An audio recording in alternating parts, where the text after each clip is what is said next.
Hi there, welcome to our webinar on how nutrition supports immune function. My name is John Vredenberg. I am a registered dietitian with the UF Health Jacksonville Employee Wellness Program, and today we're going to talk a little bit about how nutrition can help you support overall immune function. Now, immune function obviously is a big deal these days. I think anything attached to immune function is going to get people's attention. We could probably give you a webinar on 14th century Latin and then just put "and immune function." And people be like, let's check this out. So it's important to understand how nutrition and immune function are integrated, but also what nutrition can't do for you with regards to immune function. So over the next 15 minutes or so, we'll review some of the concepts regarding basic immune function, talk about which specific nutrients help that immune system operate at its optimal level, and some simple steps that you can do to make sure that you're getting all the nutrition that you and your family need, especially during these times. So I'm going to go ahead and hide myself and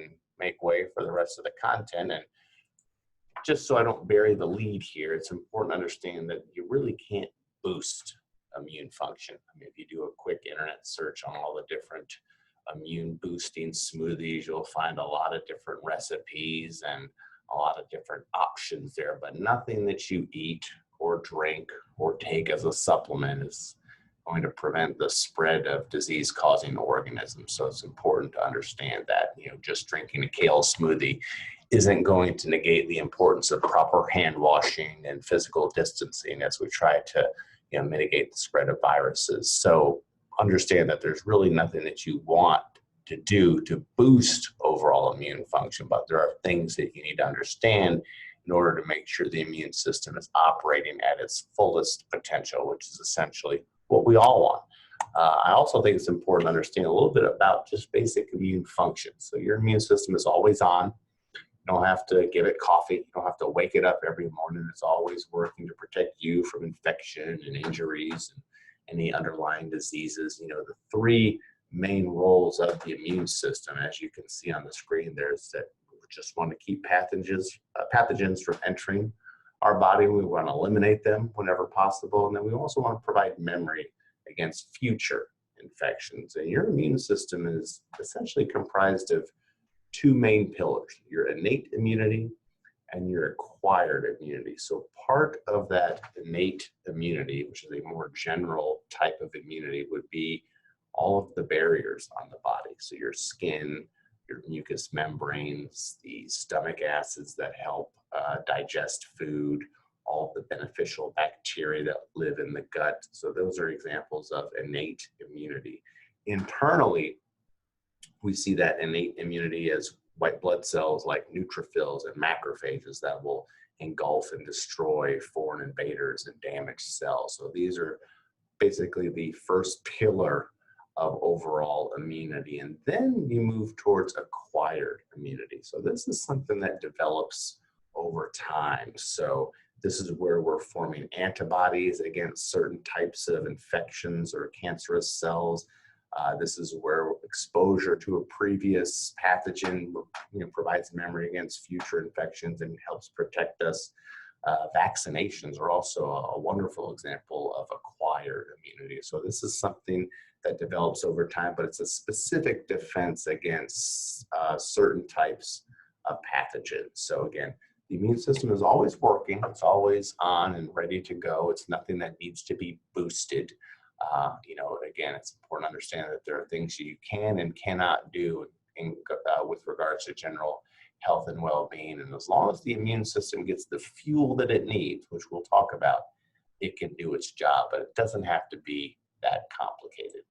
So if we look at specific nutrients and how they operate and how they help the immune function overall, it's important to kind of take a step back and first make sure that the body's getting in enough fuel, meaning are you taking in enough calories? All those processes that we looked at in terms of innate immunity and acquired immunity, that costs energy. It requires fuel in order for those processes to unfold. So periods of undernutrition as well as overnutrition tend to be associated with higher rates of infectious disease. And it's interesting because the overnutrition part, the obesity, you would think we have adequate energy on board, but there still seems to be higher rates of infectious diseases in that population as well. But again, the exact mechanism, the etiology of that process is still a little unclear. We do know that undernutrition, especially protein calorie malnutrition, which is quite rare in a developed country like ours, is also associated with higher rates of infectious disease. Now, the take-home message for all of you essentially is now is not the time to initiate any type of crash diet.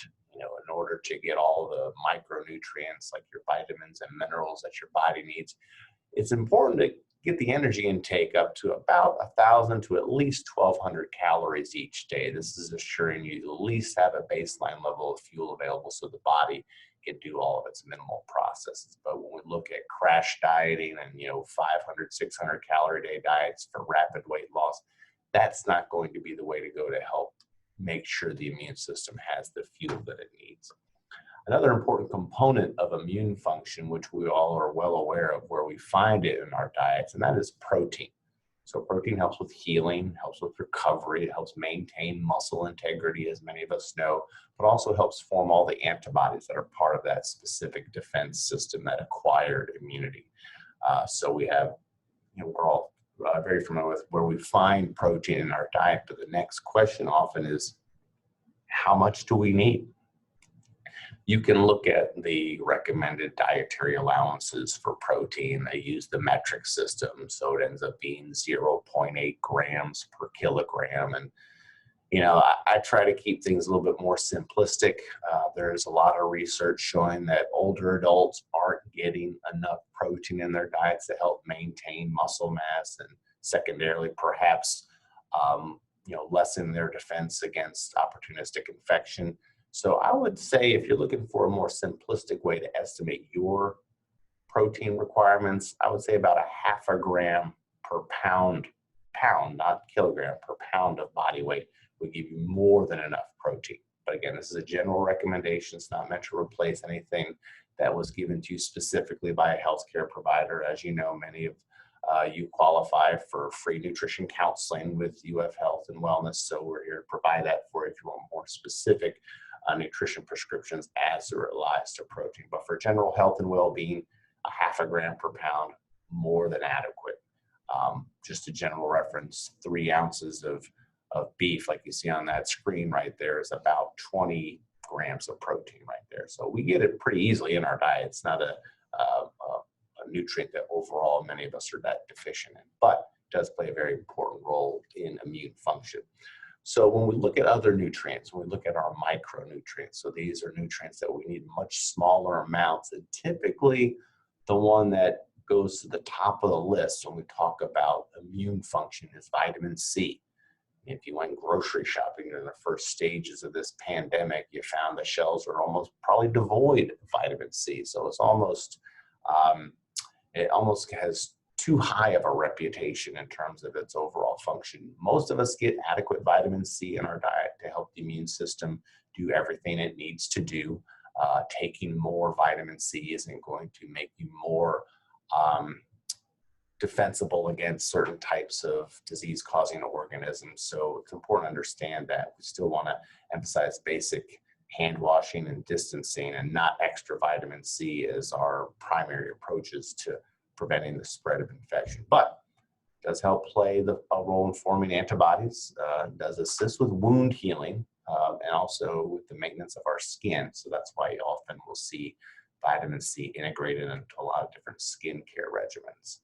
Besides citrus fruits being a source of vitamin C, bell peppers, strawberries, tomatoes, a lot of your breakfast cereals and fortified foods are good sources of vitamin C. So deficiencies are somewhat rare. However, heat and cold are enemies of vitamin C. When I say cold, I mean freezers. So if we can get fresh servings of oranges and grapefruits and bell peppers and strawberries and tomatoes, that's going to be the best source overall for vitamin C, because heat does tend to destroy and break down ascorbic acid or vitamin C a little bit more rapidly. So it's important to understand that. But yes, very important nutrient in overall immune function. Some research showing that it might reduce the duration of a cold, But again, it's not going to prevent that cold from occurring, let alone any type of viral infection.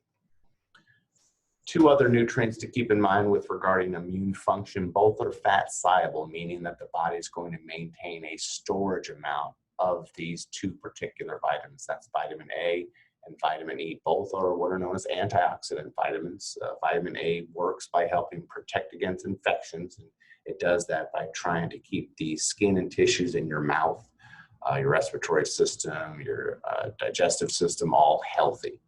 Most of the vitamin A that you're going to find in the foods that you eat is going to be in the form of beta carotene, which is converted to vitamin A as needed in the body. Your orange vegetables are tremendously high sources of beta carotene, along with broccoli, spinach, peppers, and so forth. You'll also find vitamin A, preformed vitamin A in eggs, as well as liver, and then again in fortified foods and drinks. So most of it is in the form of beta carotene, but again, very important nutrient in overall immune function. When we look at vitamin E, so most of the vitamin E in our diet is coming from cooking oils. It's another fat-soluble vitamin. It does help protect the cells against damage from free radicals, so it functions as an important antioxidant and lends itself to support for some of those things that we talked about with general and innate immunity. So it's important to take that into consideration when we look at how to include it in our diet.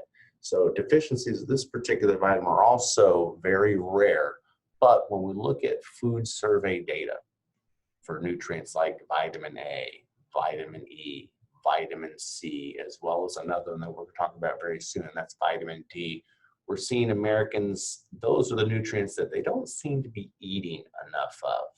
Okay, what I mean by that is that their overall diets don't really provide foods that are great sources of those particular nutrients. Now, again, it's not leading to frank deficiencies, but these are some food choices. As you look at them on your screen, you should be asking yourself, okay, how can I make sure I'm getting these as part of my regular diet? And the one nutrient that I really want to stress through all of this discussion, because I find that some of us are potentially at higher risk of not getting enough, and that would be vitamin D. So here's what we know about vitamin D. Lower vitamin D status is linked to a higher risk of upper respiratory tract infections. We have limited food sources of vitamin D. Besides salmon, sardines, and fortified milk, your next best source would be cod liver oil.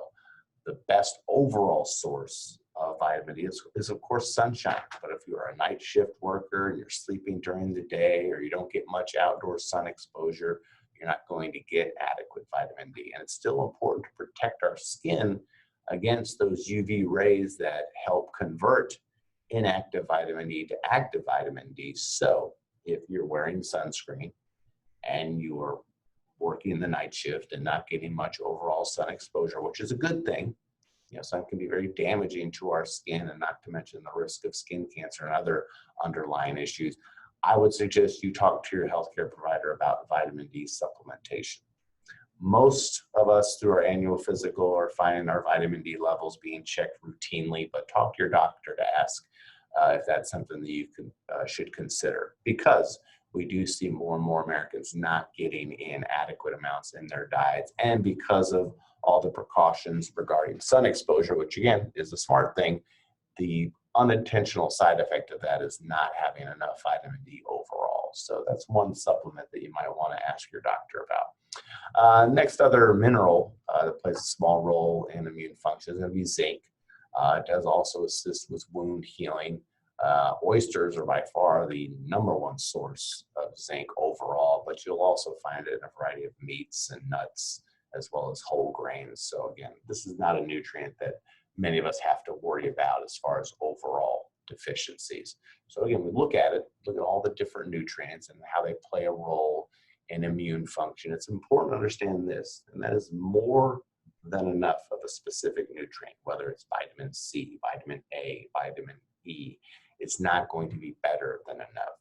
And mega dosing on certain types of vitamins and minerals can be very harmful to the body too, and actually be counterproductive to overall immune function. So the first thing to ask yourself, okay, I look at all the foods out there. Some of them I eat, but how can I design my diet to make sure that consistently me and my family are getting what we need nutritionally? So there's tools out there you can look at.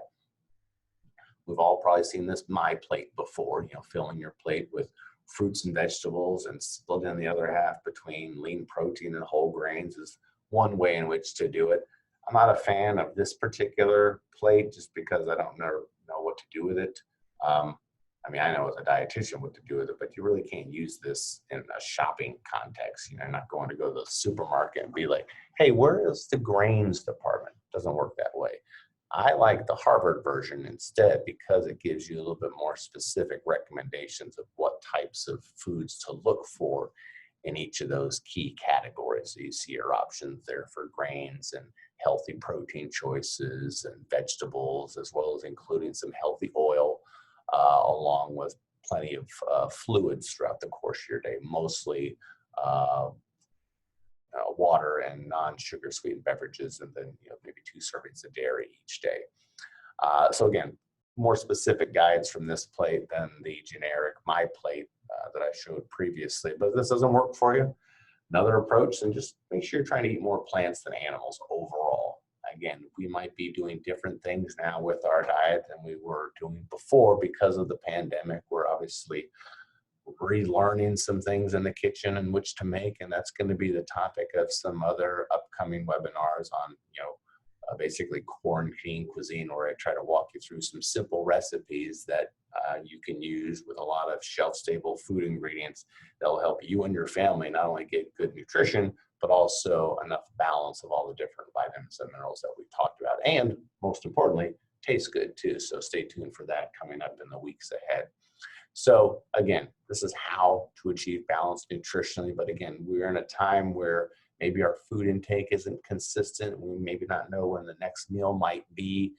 We're worried that we might be missing out on certain micronutrients, and that's fine. I think in those cases, considering a daily multivitamin supplement may not be a bad idea. And personally, I think it also might give you a feeling of control in a time where we're not having much control over what's going on. So taking some type of supplement after talking to your doctor is one way you can actually exercise some form of control. So if you decide to do that, here's a couple of things I want you to keep in mind. First, try to make sure whatever supplement you're choosing has some type of third-party verification. What I mean by that is that supplements overall aren't regulated. So there's really no legislation in place that says everything that lists on the label has to be in the bottle. They're just not regulated. So having some type of third-party verification can at least let you know that, okay, everything that's on this product label is what's in this particular product. I'm not getting anything more or anything less. So some of the more common third parties that take a look at those supplements for purity would be NSF, Informed Choice, USP, Consumer Labs. So give you some examples here. This is, I think, a Costco brand, and this is, Nature Made. Again, I don't represent any supplement companies. I'm not trying to endorse that you use specific brands or you use them at all, but I want you to at least look out for some type of third-party verification. And then also, as I alluded to before, you want to avoid mega dosing.